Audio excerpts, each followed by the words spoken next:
आज निर्जला एकादशी 2026 है।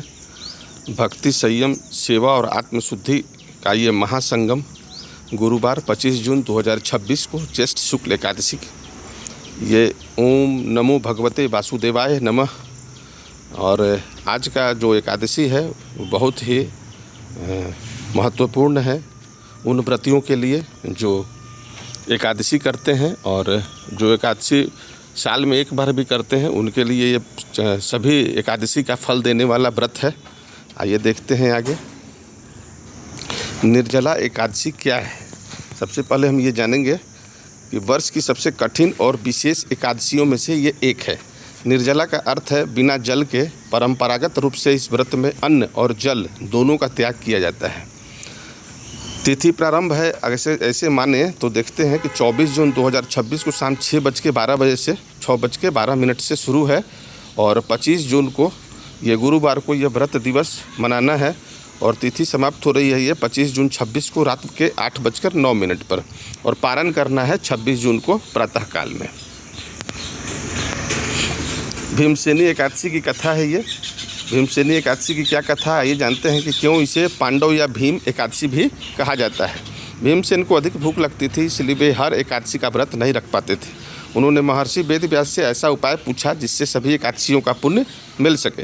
वेदव्यास ने ज्येष्ठ शुक्ल एकादशी को निर्जल व्रत करने की सलाह दी। भीम ने श्रद्धा से व्रत किया, तभी से यह भीमसेनी या पांडव निर्जला एकादशी कहलाई। व्रत पूजा एवं पूजा विधि कैसे करनी है तो सरल चरणों में निर्जला एकादशी का प्लान है। प्रातः स्नान एवं संकल्प। भगवान विष्णु का ध्यान करके व्रत का संकल्प लें। दूसरा है पूजा अर्चना करनी है। दीप, धूप, पुष्प, पीत वस्त्र, फल और तुलसी दल अर्पित करना है, यानी कि पीला वस्त्र धारण कर ये इसका पूजा पाठ करना है। विष्णु सहस्त्र नाम, गीता पाठ, या अगर साधारण या आसान भाषा में कहें तो ओम नमो भगवते वासुदेवाय का जप करें। और सात्विक आचरण में क्रोध नहीं करना है, निंदा नहीं करनी है। कम से कम आज के दिन असत्य और नकारात्मक विचारों से दूर रहना है। दान एवं सेवा। जल, अन्न, वस्त्र, छाता, फल या जरूरत की वस्तुएं दान कर सकते हैं।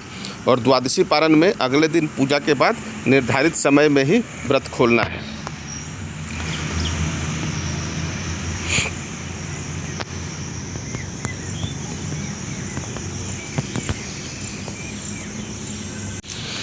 निर्जला एकादशी के आध्यात्मिक लाभ क्या क्या हो सकते हैं। हमारे धर्म गुरुओं के हिसाब से आत्मसंयम, इंद्रियों और इच्छाओं पर नियंत्रण की साधना होती है। दान का संस्कार आता है। दान चूँकि सबसे बड़ा धर्म हम लोग का है, तो इस धर्म को करते हुए परोपकार, करुणा और ज़रूरतमंदों की सहायता की भावना आती है। ईश्वर के निकट पहुँचते हैं हम लोग। भगवान विष्णु के प्रति श्रद्धा और समर्पण बढ़ता है। पूजा की पुण्य की भी प्राप्ति होती है। मान्यता है कि इस वर्ष की सभी एकादशियों के समान पुण्य मिलता है, यानी कि अगर ये हम व्रत करते हैं, ये हम एकादशी करते हैं तो सारे एकादशी का फल हमें इसमें प्राप्त होता है, और साथ ही साथ मन की शुद्धि होती है। क्या दान करें तो जल, अन्न, वस्त्र, छाता, फल और सेवा भी दान कर सकते हैं, जो सबसे बड़ा। और ये सब करने से पहले अपने स्वास्थ्य का ध्यान अवश्य रखना है, क्योंकि ये निर्जला उपवास है और जो सभी के लिए सुरक्षित नहीं होता है। तो इसमें किसको मनाही है तो यहाँ ध्यान से सुनिएगा। गर्भवती महिलाएं, बुजुर्ग, बच्चे, जो शुगर पेशेंट, हार्ट पेशेंट और दवा लेने वाले व्यक्ति बिना चिकित्सीय सलाह से नहीं करें। चक्कर जिसको आता है, कमजोरी, उलझन, अत्यधिक प्यास और बेहोशी जैसे लगे तो तुरंत व्रत को रोकना है। स्वास्थ्य कारणों से फलाहार या जलयुक्त व्रत रखा जा सकता है। भक्ति नियम से बड़ी है। व्रत से पहले और पारण के समय हल्का, सात्विक और सुपाच्य भोजन ले। सारांश में कहें तो स्वस्थ शरीर से ही सतत साधना संभव है। आप सभी व्रतियों को निर्जला एकादशी की हार्दिक शुभकामनाएं। भगवान विष्णु आपके जीवन में सुख, शांति, संयम और समृद्धि प्रदान करें। ओम नमो नारायणाय। धन्यवाद।